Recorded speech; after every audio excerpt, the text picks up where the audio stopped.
Halo teman-teman, jumpa lagi dengan narasi seru. Kali ini saya akan membahas sebuah film dengan judul Mechanic Resurrection, yang merupakan film aksi thriller.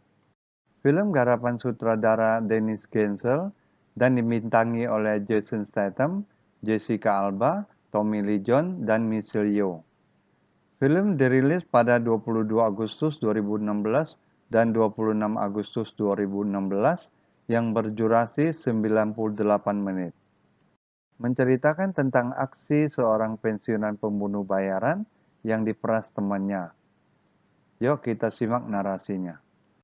Tapi sebelum kita masuk ke isi ceritanya, tak bosan-bosannya saya mengingatkan kalau ini adalah konten full spoiler. Jadi untuk kalian yang belum menonton filmnya, saya sangat menyarankan untuk kalian menonton filmnya terlebih dahulu. Karena bagaimanapun juga, pengalaman menonton film secara utuh akan jauh lebih baik. Jadi langsung saja kita masuk ke isi ceritanya.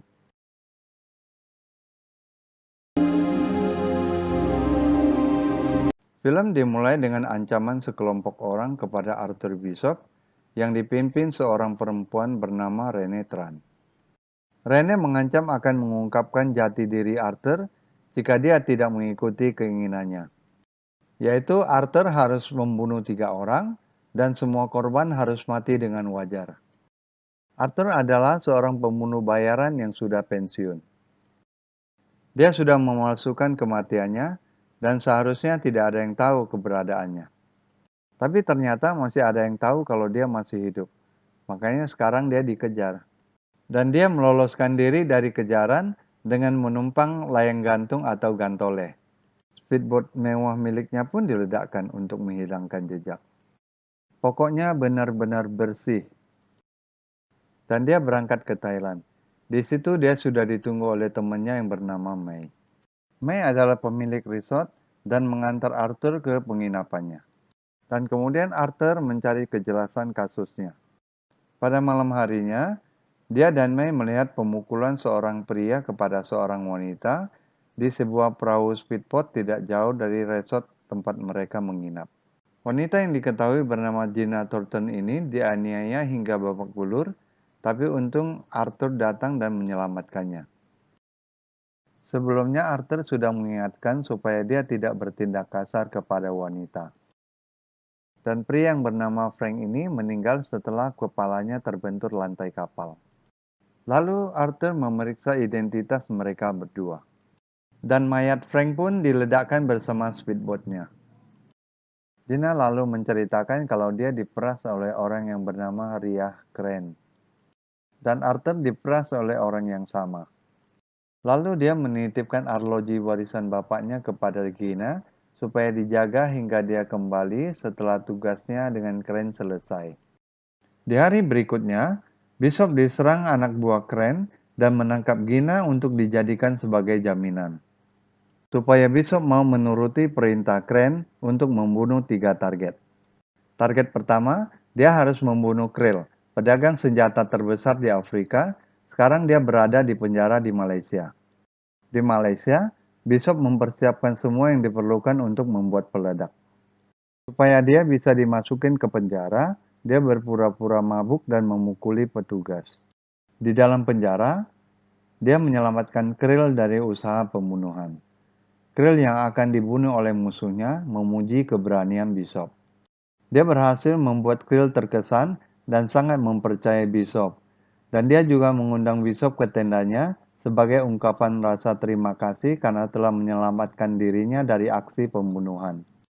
Bishop menerima undangan tersebut, tapi dia hanya ingin berdua dengan Krill. Di dalam tenda, Krill yang sedang menikmati minumannya juga menawari Arthur untuk bekerja untuknya. Selanjutnya, tanpa basa-basi, Bishop menghabisi Krill dan beralasan kepada anak buahnya bahwa bosnya sedang sembahyang. Dengan cepat dia pergi karena sudah ketahuan dari bunyi alarm. Dia segera memasang peledak untuk membuat lubang pada tembok penjara supaya dia bisa kabur. Dan setelah tembok jebol, dia terjun ke air dan sudah dijemput oleh anak buah Crane. Dan untuk memastikan Gina baik-baik saja, Arthur menelponnya. Dia tahu sifat asli Crane, orang yang licik dan pasti tidak akan membiarkan musuhnya bebas begitu saja. Arthur dipastikan akan melakukan apa saja untuk Gina. Dan sewaktu Crane melihat arloji Arthur ada di tangan Gina, dia yakin sekali kalau mereka sudah cinta mati dan itu menguntungkan bagi Crane. Target berikutnya adalah Adrian Cook, seorang miliarder di Sydney, Australia. Dia adalah mantan pedagang pekerja seks di bawah umur dan memiliki sebuah penthouse di lantai paling atas gedung itu. Cook dijaga dengan sangat ketat oleh anak buah di sekelilingnya. Tidak mudah untuk melewati pengamanan apartemen itu. Di lantai paling atas itu ada kolam renang dirancang transparan dengan kaca super tebal. Dasar kolam renang hanya bisa dipecahkan dengan cairan berbahan kimia khusus yang dimasukkan ke dalam kaca dengan cara dibor. Dan semua dilakukan dengan cepat dan tepat waktu untuk menghindari kecurigaan. Tak lama, kaca tebal itu retak dan pecah. Adrian Cook jatuh dan tewas. Tugas kedua berhasil diselesaikan. Tiba pada target ketiga, Gina yang cerdik melakukan telewicara dengan Arthur dan mengarahkan kamera ke arah tempat yang mungkin dikenali Arthur. Dan karena hal itu, Gina dipukuli anak buah Crane. Arthur sudah tahu lokasi dari petugas pelabuhan dan mencarinya dengan helikopter. Dan dia menemukan kapal Crane tapi dijaga ketat. Dia masuk ke kapal untuk menyelamatkan Gina dan dihalangi oleh anak buah Crane. Terjadilah perkelahian yang seru. Karena anak buah Crane sangat banyak dan Gina di bawah ancaman, Arthur menyerah dan ditangkap anak buah Crane lagi. Crane kembali mengulangi ancamannya dan terpaksa Arthur harus mengikuti keinginan Crane. Target ketiga, Arthur harus membunuh Max Adam di Varna, Bulgaria. Dia seorang pedagang senjata yang kaya dari Amerika. Orang ini menerapkan sistem keamanan yang ketat, jadi sulit untuk mendekati, apalagi membunuhnya. Dia memiliki kapal selam yang menyimpan misil balistik antar benua. Dengan kematian Krill dan Cook, sudah pasti membuat Max Adam lebih memperketat keamanannya. Karena merasa kesal dan yakin Crane akan mengingkari perjanjian yang dibuat, dia memutuskan untuk bekerja sama dengan Max Adam. Langkah pertama adalah dia akan menyusup ke dalam gedung Max Adam melalui helikopter ambulan. Dan selanjutnya membereskan para penjaga. Arthur dengan mudah melakukannya. Max Adam kaget ketika masuk ke ruangannya. Ruangan yang canggih dan pasti sulit dibuka, tapi dengan mudah dimasuki oleh Arthur.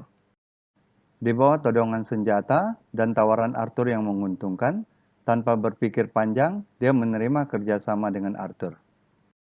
Skenarionya, Adam akan seolah-olah tewas karena ledakan.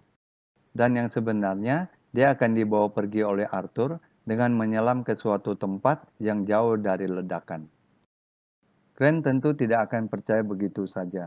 Dia ingin bukti dan menyuruh anak buahnya ke lokasi ledakan dan sekalian membunuh Arthur. Sebelum anak buah Crane tiba, Arthur memasang jebakan di sekitar kapal selam. Dan ketika anak buah Crane sampai, yang mereka temui adalah tembakan dan ledakan dilakukan Arthur sendirian. Mereka bingung karena musuh tidak terlihat. Yang ada teman mereka satu persatu tewas. Hingga semua anak buah Crane tewas termasuk anak buah Crane yang paling setia, Jeremy. Setelah semua tewas, Arthur segera menyelam ke arah kapal Crane. Crane khawatir dan memerintahkan anak buahnya untuk waspada, karena yakin Arthur akan datang. Arthur selalu menepati janjinya, dan Crane sudah tahu itu. Karena mereka sudah kenal lama dan mereka memang tidak sejalan. Arthur datang dengan menyelam dan membunuh satu persatu anak buah Crane. Gina sempat dipukul dan ditembak anak buah Crane, dan ditarik masuk ke dalam kapal. Dia mengerang-ngerang kesakitan sambil memegangi bagian perutnya yang tertembak. Sebagai pertolongan pertama, dia mengikat bagian perutnya untuk menghentikan darah yang keluar. Crane lalu mengaktifkan bom dan meninggalkan Gina. Pada saat yang bersamaan, Arthur berhasil menemukan Gina dan memasukkan dia ke dalam kapsul darurat dan menutupnya rapat-rapat sehingga aman dari ledakan. Di luar, tembak-tembakan terus berlangsung hingga peluru Crane habis, lalu mereka bertarung dengan tangan kosong.